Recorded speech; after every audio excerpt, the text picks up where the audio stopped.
Ils sont des milliers en Suisse à avoir vu leur enfance ravagée par une décision administrative.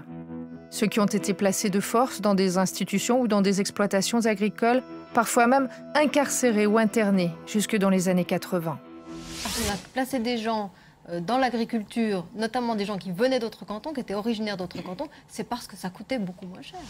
Chacun a son histoire personnelle, mais tous sont victimes d'un système qui leur a volé leur enfance. Vous croyez que c'est agréable d'avoir été violé quand on est gosse? Eh bien ça se paye.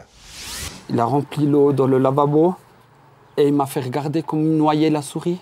Et il m'a fait comprendre que si je disais ce qui se passait, c'est ce qui pourrait m'arriver. Il y a aussi des enfants qui ont été utilisés pour tester des médicaments, des filles qui ont été stérilisées de force. Aujourd'hui, ils veulent savoir qui les a arrachés à leur famille, quand et pourquoi. L'initiative populaire est donc sur le point d'être lancée. Elle demande la création d'un fonds de 500 millions de francs pour que les victimes puissent obtenir réparation financière. L'argent ne compensera jamais la souffrance des nuits qui fait que moi j'ai encore peur des fois la nuit maintenant. André, comme Cédric, a pu accéder à son dossier. Dans d'autres cantons, c'est terminé. Certains ont purement et simplement détruit leurs archives, comme à Fribourg ou à Genève jusqu'en 2001. Ces dossiers ont été détruits, sauf erreur de ma part, dans les années 50-60. Et donc on n'a pas vraiment de possibilité de remplacer ces dossiers pour saisir le poids de ces phénomènes. On n'a pas eu la chance d'avoir une scolarité comme tout le monde.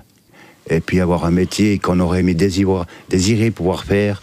Il y a un consensus. Il y a un consensus de la part des autorités morales. Vous seriez bien en peine de trouver un représentant de l'Église qui s'y oppose. Finalement, l'Église est peut-être celle qu'il faut tenir pour principale responsable parce qu'elle était la plus forte à l'époque. Elle donnait en quelque sorte le ton moral. La conférence des évêques suisses a décidé de faire une quête au niveau national dans toutes les paroisses. L'USP, en tant qu'institution, ne versera pas un centime.